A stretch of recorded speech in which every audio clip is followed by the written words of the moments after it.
नमस्कार, मैं शिवानी रतूड़ी लाइव में आपका स्वागत करती हूँ। बिहार विधानसभा चुनाव 2025 का बिगुल अभी बचा ही है कि राजनीतिक जमीन पर हलचलें शुरू हो गई है और इस बार धमाका किया है पूर्णिया के तेज तर्रार सांसद आजुष रंजन उर्फ पप्पू यादव ने। वैशाली जिले के सहदेव बुजुर्ग प्रखंड में बाढ़ पीड़ितों के बीच 4,000 रुपए बांटने का उनका वीडियो सोशल मीडिया पर वायरल हुआ है।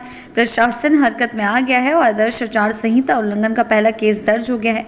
विधानसभा चुनाव के इस पहले मुकदमे ने न केवल चुनावी आचार संहिता को सुर्खियों में ला दिया है बल्कि एक बार फिर पप्पू यादव को एक बार फिर केंद्रीय राजनीतिक बहस के केंद्र में लाकर खड़ा कर दिया है। घटना की बात करें तो यह सारा मामला सहदेई थाने में सीओ के आवेदन पर दर्ज किया गया है। पप्पू यादव गुरुवार की शाम नया गांव पश्चिमी पंचायत की गनियारी गांव पहुंचे थे, जहां गंडक नदी के कटाव से प्रभावित 150 से 200 परिवार बेघर हो चुके हैं। वहां उन्होंने 80 कटाव पीड़ितों को 4-4 हज़ार रुपए की आर्थिक मदद दी, लेकिन ये इंसानियत उस वक्त इलेक्शन वायलेशन के तब्दील हो गई क्योंकि किसी ने भी इसका वीडियो सोशल मीडिया पर वायरल कर दिया।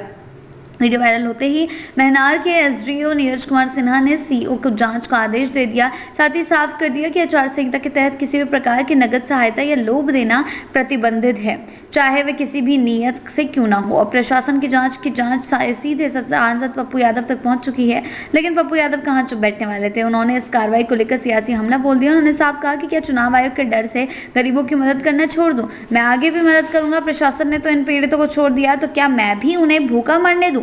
पप्पू यही नहीं रुके, उन्होंने सीधा वार किया। उन्होंने 2 केंद्रीय मंत्री चिराग पासवान और नित्यानंद राय को घेर लिया। उन्होंने तीखा तंज कसते हुए कहा कि आप यहीं के हैं, आपके ही समाज के लोग हैं, कम से कम आकर देख तो लेते, एक आवाज तो देते। क्या इनकी जान कोई मायने नहीं रखती? बक्सर के कटाव पीड़ितों का जिक्र करते हुए उन्होंने ये भी कहा कि वहां बिन मल्लाह और निषाद समाज के लोग बेघर हुए हैं, लेकिन किसी मंत्री ने झांक कर भी नहीं देखा। इसके जरिए उन्होंने ये भी संकेत दिया कि मामला सिर्फ प्रशासनिक चूक नहीं बल्कि सामाजिक वर्गों की उपेक्षा से जुड़ा है।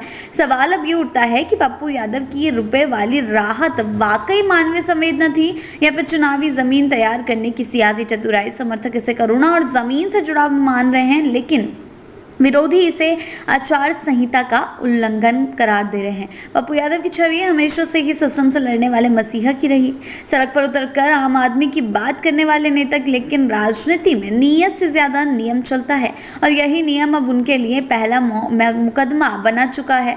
हालांकि पप्पू के तेवर से ये साफ है कि ये कार्रवाई से झुकने वाले नहीं है। उन्होंने आने वाले दिनों में और मदद की बात कहकर प्रशासन को भी सीधी चुनौती दे दी है। ये घटना आने वाले विधानसभा चुनाव में एक बड़ी बहस का हिस्सा बन सकती है। क्या मानवीय मदद और राजनीतिक फायदा एक दूसरे से अलग रखे जा सकते हैं, और क्या कोई नेता सिर्फ मदद कर रहा है या इसके पीछे कोई सियासी स्क्रिप्ट है?